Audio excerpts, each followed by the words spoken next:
సింహం వారి గనక చూసుకున్నట్లయితే మీకు లగ్నంలో కేతువు యొక్క సంచారము జరుగుతూ సప్తమ రాహు అష్టమ శని ఉందనేటువంటి ఒక భయం ఉంది. అలాగే కేతువు రాహు గురువు ఏమో లాభస్థానంలో ఉంటూ జూన్ మాసం నుంచి వ్యయ స్థానంలోకి వస్తున్నాడు.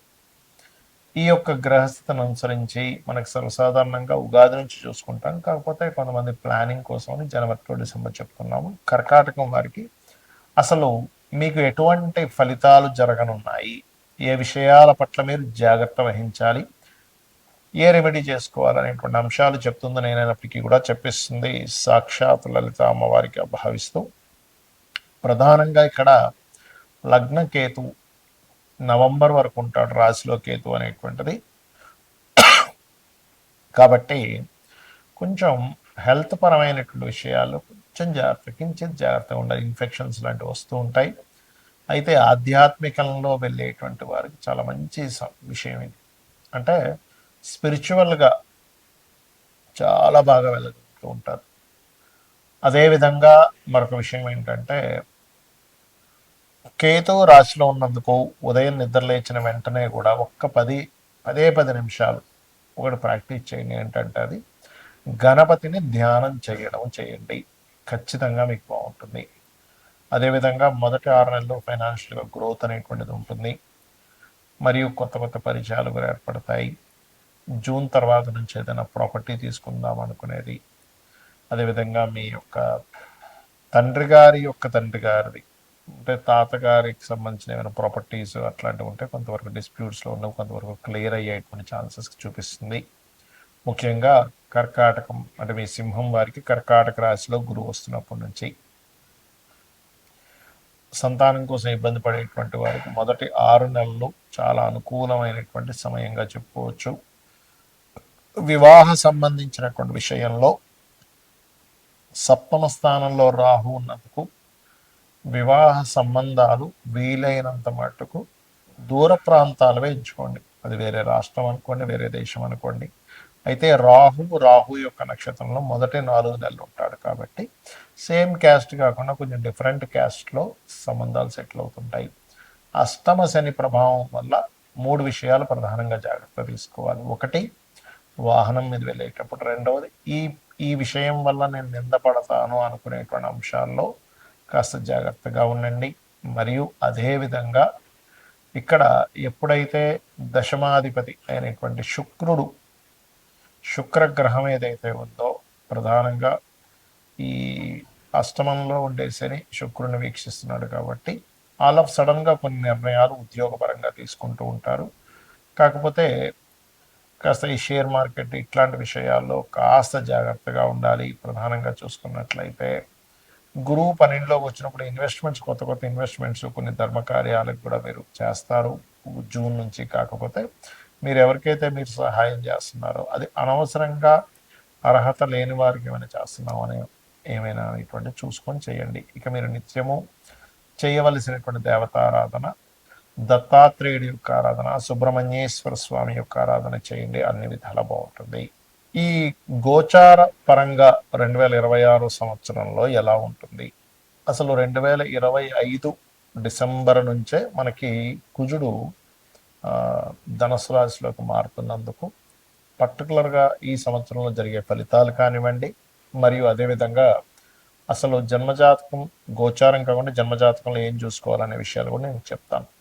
ఫస్ట్ ఆఫ్ ఆల్, ఈ శని మీనరాశిలో ఉంటూ కుజుడు కూడా ధనుసు రాశిలోకి వచ్చినందుకు 2025 డిసెంబర్ నుంచే కొంత ప్రకృతి వైపరీత్యాలు కావచ్చు, అగ్ని సంబంధించినటువంటి ప్రమాదాలు కావచ్చు. అదేవిధంగా ఇంత మనం ఆల్రెడీ 15-20 రోజుల క్రితమే చెప్పాం ఏంటంటే ఫ్లైట్ రిలేటెడ్ సంబంధించిన విషయాలు ఇబ్బంది వస్తుందని. అది యాజ్ ఇట్ ఈజ్ అలాగే జరిగింది మనం చూసుకున్నట్లయితే. అదేవిధంగా ఇక్కడ ఏంటంటే ఒకటే, కొంచెం హెచ్ఐవి లాంటివి పెరుగుతాయి కాబట్టి యువకులు కాస్త తొందరపడి అటువంటి ఇవి చేసేటప్పుడు కాస్త జాగ్రత్తగా సేఫ్టీ అది వాడాలి. అదేవిధంగా మరొక విషయం ఏంటంటే ఇక్కడ కమ్యూనికేషన్ రంగాలు అండ్ సాఫ్ట్వేర్ రిలేటెడ్ సంబంధించిన క్రాష్ అవ్వడము, లేకపోతే షేర్ మార్కెట్ క్రిప్టో కరెన్సీ లాంటివి క్రాష్ అవ్వడం, మనం సరదాగా ఏదైనా మాట్లాడినా కూడా అది కొంచెం వైరల్ అవ్వడము, ప్రతి చిన్న విషయాన్ని కొన్ని అంటే కొన్ని ఇప్పుడు ఇవన్నీ మనం చూస్తూ ఉంటాం యూట్యూబ్ కానీ ప్రెస్ కానీ ఇట్లాంటి అలాంటివి కొంచెం వైరల్ చేయడం అనేటువంటివి చూపిస్తున్నాయి. ఆ వైరల్ అవడం వల్ల కొంతమంది దానికి ఆ, అంటే కొంత మనస్తాపం చెంది వాళ్ళు కొన్నిటికి గురవడం, అంటే కొంతవరకు కొంతమంది ఇలా ఇలా చేస్తారని నన్ను బ్యాడ్ చేస్తారని నన్ను అనేటువంటి దాంతో కొంతమంది ప్రాణాలు కోల్పోవడం కూడా ఉంటుంది. సో అందుకని మీరు ఏం చేస్తారంటే నిత్యము కూడా ఏదైనా ఆలయానికి వెళ్ళడము, చండీ పారాయణం చేయించుకోవడము, ఓం దుమ్ దుర్గాయ నమ, ఓం చండికాదేవి అయి నమ అనే నామస్మరణ చేయడం చేస్తూ ఉండండి. ఇక జన్మజాతకంలో ఏం చూడాలనేటువంటి చాలామందికి తెలియదు. కేవలం ఏదో ఏలినాటి శని, కాలసర్పదోషం ఉంది, సర్పదోషం ఉంది, ఇవే చూస్తుంటారు. అలా కాదు. ఫస్ట్ ఆఫ్ ఆల్ ఏంటంటే జన్మజాతకంలో మన పర్సనల్ చార్ట్లో అసలు ఏం చూసుకోవాలి. ఎవరికైనా వాళ్ళు ఎదగలేకపోతున్నారు లైఫ్లో, ఎప్పుడు ఏదో ఒక ఆటంకం వస్తుంది అంటే వాళ్ళ పర్సనల్ చార్ట్స్లో ఇట్స్ వెరీ క్లియర్. వాళ్ళకి ఏంటంటే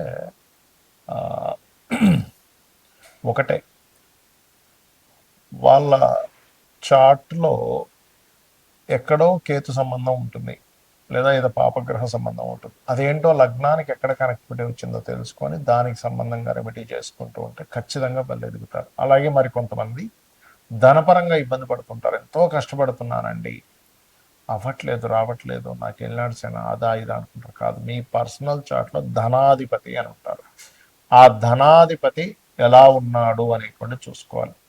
ధనాధిపతి కనుక స్ట్రాంగ్గా ఉన్నట్లయితే ఖచ్చితంగా మీకు అది ఏ మార్గంలో ఉంది, ఏం చేస్తే మీకు ధనం వస్తుంది అనే విషయం తెలుసుకోవడం జ్యోతిష్ శాస్త్రం. అంతేగాని ధనం రావట్లేదని బాధపడడం కాదు. ధనం ఏ రూపంలో ఉంది, అది హోటల్స్ రూపంలో ఉందా, ఫైనాన్స్ తిప్పడం వల్ల ఉందా, లేకపోతే సాఫ్ట్వేరా, లేకపోతే ట్రైనింగా, బిజినెస్, విదేశాలకు వెళ్ళడం ద్వారానా, ఇది తెలుసుకోగలగాలి. ఇలా రకరకాలుగా ఉంటుంది. మీడియేటింగ్ చేయడం ద్వారానా, బ్రోకరేజ్ చేయడమా, ఆన్లైన్ మీడియానా.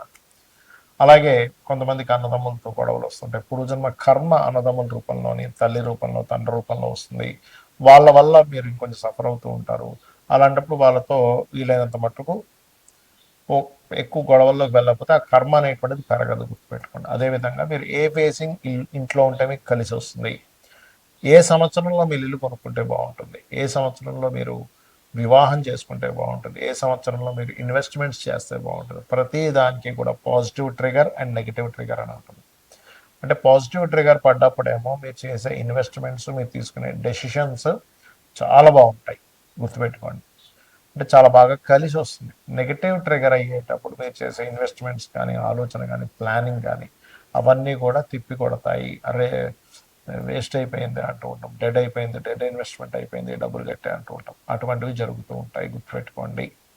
అలాగే మరొక విషయం ఏంటంటే ఇక్కడ గమనించినట్లయితే, సరే జాతకం తెలీదు, మీరు ఒకటే గుర్తుపెట్టుకోండి, జన్మ జాతకం తెలియదు, ఏమీ తెలియదు అనుకునేవారు రోజు నిత్యము లలితా సహస్రనామాల యొక్క శ్రవణము లేదా పఠనం ఉదయం సాయంత్రం చేయండి. ఖచ్చితంగా మీకు బాగుంటుంది. శ్రీమాత్రే నమః.